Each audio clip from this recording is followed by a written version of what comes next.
Hi friends, எல்லாருக்கும் வணக்கம். டிப்ஸ்லவனியா சேனலுக்கு உங்களை வரவேற்கிறோம். ஆலு பூரி ஈஸியாக வீட்டிலே எப்படி பண்ணலாம்ன்றத உங்களுடன் பகிர்ந்து கொள்வதில் மிக்க மகிழ்ச்சி. ஆலு பூரி இந்தியாவில் பல இடங்களில் பிரபலமான பிரேக்ஃபாஸ்ட்டாக இருக்குது. நீங்கள் சமையலில் பிகினர்ஸாக இருந்தாலும் டேஸ்ட்டாக செய்யலாம். வாங்க வீடியோக்குள்ளே போகலாம். பூரி செய்கிறதுக்கு நம்ம ஃபஸ்ட்டு மாவு பசைஞ்சிடலாம்.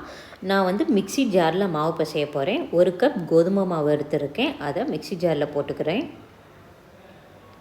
1/2 ஸ்பூன் உப்பு, 1 ஸ்பூன் நெய் போட்டுக்கிறேன். நெய் அல்லது எண்ணெய் கூட போட்டுக்கலாம்.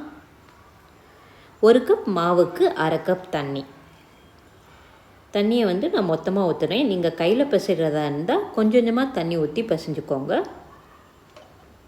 இப்போ இதை அரைச்சி எடுத்துகிட்டு வந்துடலாம்.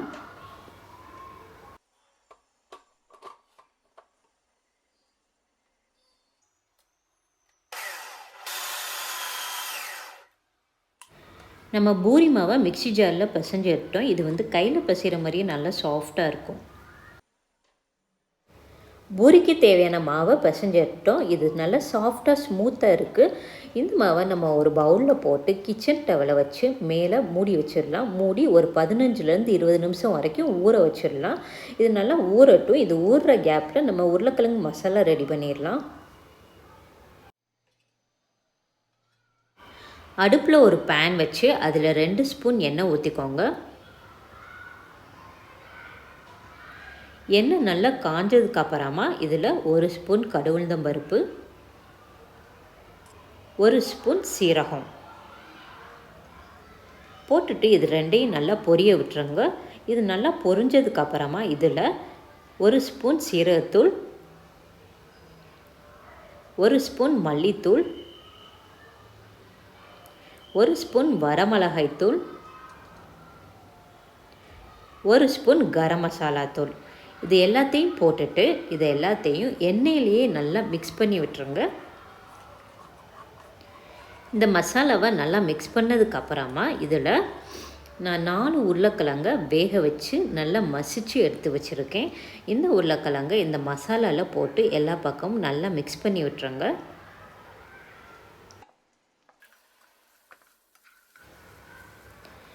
உருளைக்கிழங்க மசாலாவோட நல்லா மிக்ஸ் பண்ணதுக்கு அப்புறமா உருளைக்கிழங்குக்கு தேவையான அளவு உப்பு போட்டுக்கோங்க.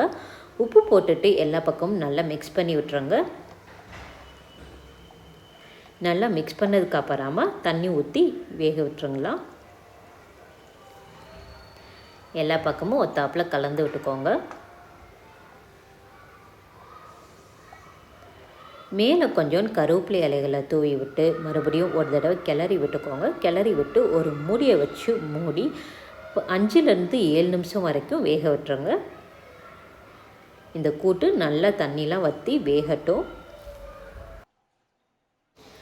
உருளைக்கிழங்கு கூட்டு ரெடி ஆயிடுச்சான்னு பார்க்கலாம். கூட்டு தண்ணி எல்லாமே நல்லா வற்றிடுச்சு. கூட்டு சூப்பராக ரெடி ஆயிடுச்சு. இதை ஒரு பவுலில் மாற்றி வச்சிடலாம்.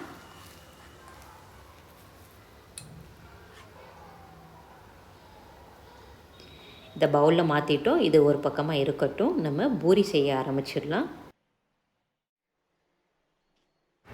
நம்ம ஊற வச்சுருந்த மாவை ஓப்பன் பண்ணி பார்த்துடலாம். மாவு நல்லா ஊறிடுச்சு. இதை நம்ம சின்ன சின்ன உருண்டைகளாக பிச்சு போட்டுடலாம். நம்ம பூரி எந்த சைஸ் போட போகிறோமோ அந்த சைஸ்க்கு ஏற்ற மாதிரி உருண்டைகளை பிச்சு போட்டுடலாம். எல்லா உருண்டைகளையும் பிச்சு போட்டதுக்கப்புறமா நம்ம பூரி தேய்க்கிற கட்டையை எடுத்துக்கலாம். இல்லை ஒரு உருண்டையை எடுத்து நம்ம கையில் வச்சு நல்லா உருட்டிடலாம். நல்லா உருட்டினதுக்கப்புறமா லைட்டாக ஒரு ப்ரெஸ் பண்ணிடலாம். ஒரு தடவை அமுக்கி விட்டுட்டு இதை நம்ம மாவில் நல்லா டிப் பண்ணிடலாம். 2 பக்கமும் மாவு போடுறபடி எல்லா பக்கமும் நல்லா கோட் பண்ணிடலாம். கோட் பண்ணிவிட்டு இதை நம்ம ரவுண்டாக தேய்க்க ஆரம்பிச்சிடலாம்.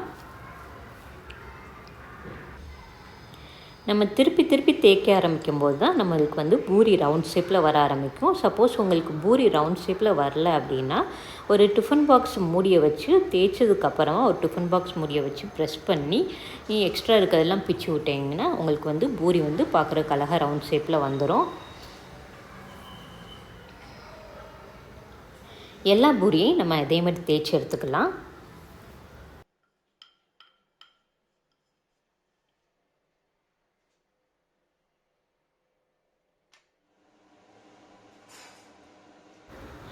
பூரி செய்கிறதுக்கு அடுப்பில் எண்ணெயை காய வச்சுருக்கேன். எண்ணெய் நல்லா காஞ்சிருச்சு. இதில் வந்து நம்ம பூரி போட ஆரம்பிச்சிடலாம். பூரி போட்டுட்டு உள்ளே வந்து எண்ணெய்க்குள்ளே நல்லா ப்ரெஸ் பண்ணி விடுங்க இந்த மாதிரி. அப்போ தான் வந்து பூரி வந்து புஷ்ஷுன்னு மேலே எலும்பி வர ஆரம்பிக்கும். பாருங்கள், பார்க்குறப்பே உங்களுக்கு தெரியுது. நல்லா அமுக்க அமுக்க மேலே வந்து புஷ்ஷுன்னு வர ஆரம்பிக்குது. அதனால் உள்ளே போட்டுட்டு நல்லா ப்ரெஸ் பண்ணி விட்ருங்க. புஷ்ஷுன்னு பூரி வந்து மேலே எலும்பி வர ஆரம்பிக்கும். பாருங்கள், நம்மளோட பூரி வந்து அழகாக புஷ்ஷுன்னு வர ஆரம்பிச்சிருக்கு. இதை ஒரு பிளேட்டில் மாற்றி வச்சிடலாம்.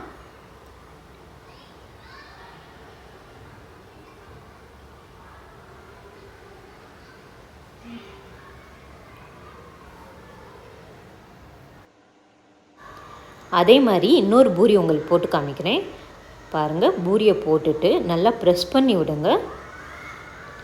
ப்ரெஸ் பண்ண உங்களுக்கு வந்து மேலே எலும்பி வருது புஷ்ஷுன்னு. இந்த மாதிரி புஷ்ஷுன்னு வந்தோடனே திருப்பி போட்டிங்கன்னா இன்னொரு பக்கமும் நல்லா புஷ்ஷுன்னு மேலே ஒப்பிட்டு வர ஆரம்பிச்சிடும்.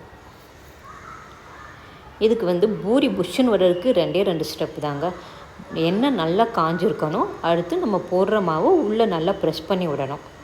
2 ஸ்டெப்பை ஃபாலோ பண்ணிங்கனாலே உங்களுக்கு பூரி வந்து இந்த மாதிரி அழகாக நல்லா புஷ்ஷுன்னு ஒப்பிட்டு வர ஆரம்பிச்சிடும்.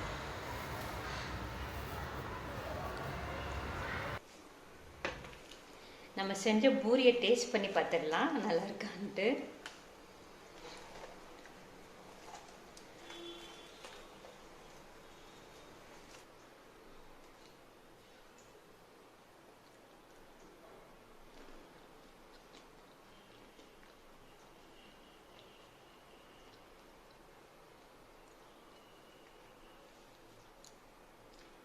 சூப்பராக இருக்குங்க. அந்த உருளைக்கிழங்கு காரம் சூப்பராக இருக்குது. அந்த ஃப்ளேவர்லாம் ரொம்ப நல்லாயிருக்கு. உருளைக்கிழங்கோட ஃப்ளேவர். பூரியும் நல்லா சாஃப்டாக சூப்பராக இருக்குங்க. ஸோ நீங்களும் இதே மாதிரி செஞ்சு பாருங்கள். செஞ்சு பார்த்துட்டு உங்களோட ஃபீட்பேக் என்னோட ஷேர் பண்ணுங்கள். இந்த வீடியோ உங்களுக்கு பிடிச்சிருந்துச்சுன்னா லைக் பண்ணி உங்கள் ஃப்ரெண்ட்ஸ் கூட ஷேர் பண்ணுங்கள். தேங்க்ஸ் ஃபார் வாட்சிங்.